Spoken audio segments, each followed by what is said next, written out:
कच्चा चिट्ठा में आज बात होगी ज़ेलेंस्की के खूनी बदले की। यूक्रेन ने रूस पर साल 2023 का सबसे बड़ा, सबसे खतरनाक हमला कर दिया और यह हमला इतना बड़ा है कि रूस के 1000 किलोमीटर अंदर घुसकर एयरबेस को ही उड़ा दिया गया। पूरी दुनिया में रूस की जो किरकिरी हो रही है, उसके बाद अब इस महाजंग में खून खराबा और ज्यादा बढ़ने की और ज्यादा खतरनाक होने की आशंका है।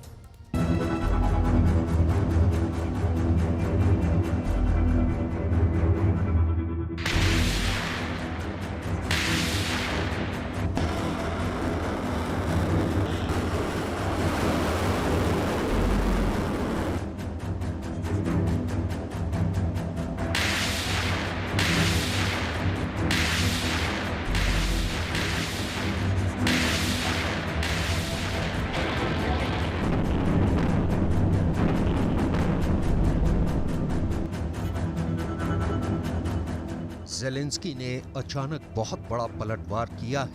ये पलटवार इतना बड़ा है कि खुद पुतिन का भी खून खौल उठा है।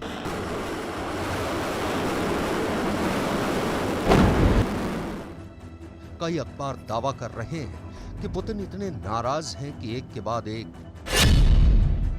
साथ 44 मिसाइलें कीव पर दाग दी हैं।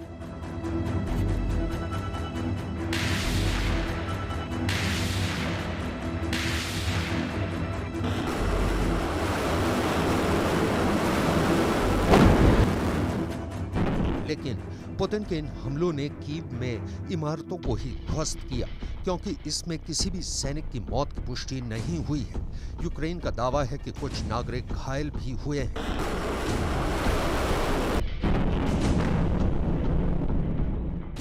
असल टेंशन की बात यह है कि ज़ेलेंस्की ने यह ऐलान कर दिया है कि यूक्रेन ने 700 किलोमीटर तक हमला करने वाली मिसाइल तैयार कर ली है। इस घोषणा के बाद आखिर क्यों पूरी दुनिया में चर्चा शुरू हो गई है कि अब विश्व युद्ध कभी भी छिड़ सकता है और कभी भी पुतिन परमाणु बम का इस्तेमाल कर सकते हैं।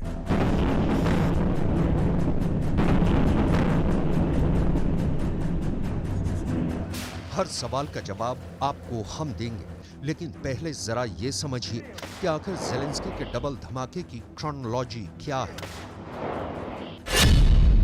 सबसे पहले ज़ेलेंस्की ने रूस के अंदर 800 किलोमीटर तक घुसकर रूस के ही एयरबेस पर हमला किया और इससे पहले कि रूस संभल पाता, ज़ेलेंस्की ने यह ऐलान भी कर दिया कि यूक्रेन ने 700 किलोमीटर तक मार करने वाली मिसाइल भी बना ली है। कैसे ज़ेलेंस्की की सेना ने रूस पर ड्रोन हमला किया, यह हम आपको आगे विस्तार से बताने वाले हैं, लेकिन सबसे पहले बात करेंगे उस मिसाइल की जिसने इस वक्त पूरी दुनिया में इंटरनेशनल सुर्खियां बनाई हैं।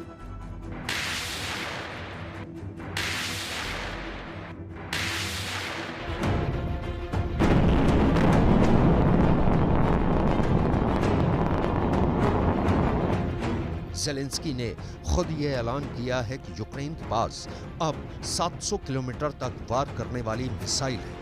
ये पूरा बयान आपको सुनवाएंगे, लेकिन सबसे पहले ये बताना जरूरी है कि आखिर 700 किलोमीटर रेंज की मिसाइल से पुतिन को क्या खतरा हो सकता है। दरअसल यूक्रेन ने एक वीडियो जारी करके यह दावा किया है कि रूस के 2 हेलीकॉप्टर और एक लड़ाकू विमान मिलकर भी यूक्रेन के एक ड्रोन को मार गिराने में नाकामयाब रहे। ये वो वीडियो है जिसके बारे में यूक्रेन ने दावा किया है कि रूस का एयर डिफेंस बेकार है और वो इस लायक भी नहीं है कि ड्रोन को मार सके, और यहाँ तक कि 2 हेलीकॉप्टर और एक लड़ाकू विमान भी यूक्रेन का एक ड्रोन नहीं गिरा सके। हालांकि ये यूक्रेन का एक प्रोपोगेंडा वीडियो भी हो सकता है, लेकिन इस सच से इनकार नहीं किया जा सकता है कि रूस के अंदर करीब 500 किलोमीटर घुसकर रूस की राजधानी मॉस्को में पुतिन के आधिकारिक आवास क्रेमलिन के गुंबद पर ड्रोन अटैक कर दिया गया। तो ये सवाल काफी बड़ा है कि आखिर ड्रोन को रोकने में रूस का एयर डिफेंस कैसे फेल हो गया।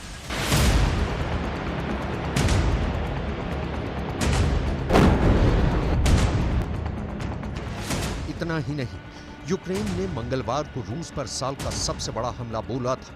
यह भी एक ड्रोन हमला ही था।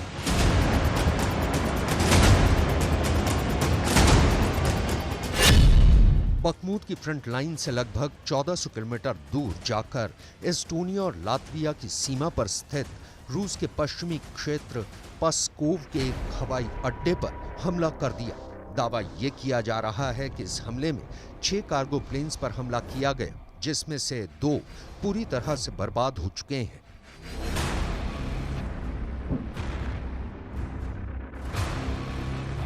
ये उसी हमले की सैटेलाइट तस्वीरें बताई जा रही हैं। तस्वीरों में साफ देखा जा सकता है कि एयरबेस पर विमान बड़ी संख्या में मौजूद है, लेकिन तस्वीर में ही 3 धमाके भी नजर आ रहे हैं। यानी एक तरह से हमला सफल माना जा रहा है, लेकिन इसके बाद भी यूक्रेन नहीं रुका और रूस के ओयोर, ब्रोंस्क, रियाजान, कलूका और राजधानी मॉस्को के आसपास के क्षेत्र में कई और ड्रोन हमले कर दिए। हालांकि रूस ने दावा यह किया कि उसने ये सारे ड्रोन्स मार गिराए हैं।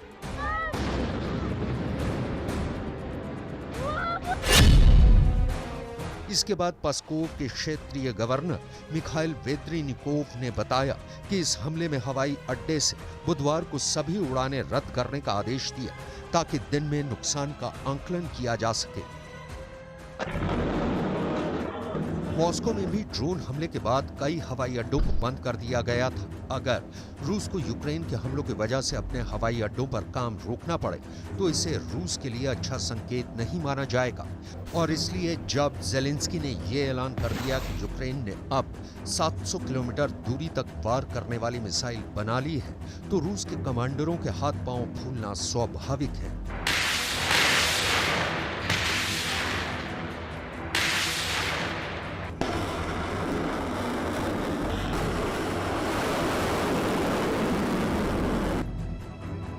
दरअसल अभी तक लड़ाई यूक्रेन के अंदर लड़ी जा रही थी, लेकिन बड़ी चालाकी से धीरे धीरे ज़ेलेंस्की इस जंग को रूस के अंदर शिफ्ट करने की कोशिश कर रहे हैं। मॉस्को पर ड्रोन हमला इसी कोशिश का हिस्सा है।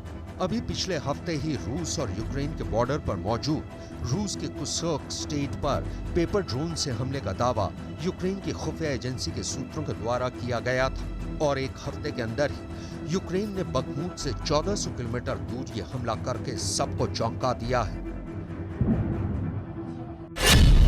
दरअसल यूक्रेन के अंदर सूमे प्रांत के सत्या हाइलेविक इलाके की दूरी मॉस्को से सिर्फ 550 किलोमीटर है, और ज़ेलेंस्की का दावा ये है कि यूक्रेन ने 700 किलोमीटर तक मार करने वाली मिसाइल बना ली है। इसका मतलब साफ है कि अब यूक्रेन मॉस्को पर मिसाइल हमला करने की कुव्वत हासिल कर चुका है।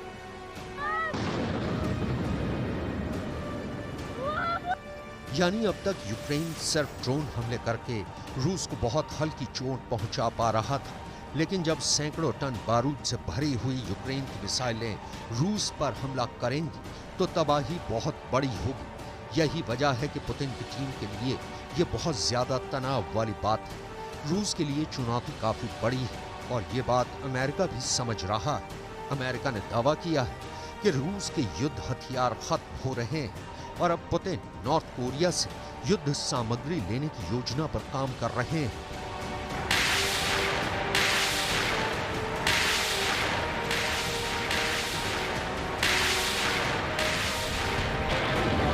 Negotiations between Russia and the DPRK are actively advancing. Russian Minister of Defense Sergei Shoigu recently traveled to the DPRK to try to convince Pyongyang to sell artillery ammunition to Russia. Since that visit, President Putin and the leader of the DPRK, Kim Jong-un, have exchanged letters pledging to increase their bilateral cooperation. Our information further indicates that following Shoigu's visit, another group of Russian officials traveled to Pyongyang for follow-on discussions about potential arms deals between the DPRK and Russia. Following these negotiations, high-level discussions may continue in coming months. NATO के 30 देशों के खिलाफ अकेले जंग करना आसान नहीं है। अभी तो पुतिन और रूस के लिए ये पता लगाना भी जरूरी हो गया है कि क्या अमेरिका ने 700 किलोमीटर तक मार करने वाली मिसाइल को बनाने में यूक्रेन की मदद की है, क्योंकि यूक्रेन के पास पहले लंबी दूरी की मिसाइलें नहीं थी। हालांकि नेपच्यून मिसाइल से ज़ेलेंस्की की नौसेना ने रूस के मॉस्कोवा युद्धपोत को डुबो दिया था। नेपच्यून मिसाइल 100 से 150 किलोमीटर की दूरी के टारगेट को ही हिट कर सकती है, लेकिन अचानक 700 किलोमीटर तक वार करने वाली मिसाइल होने का दावा करके जेलेंस्की ने पूरी दुनिया को चौंका दिया है और रूस के कमांडरों को भी डरा दिया है।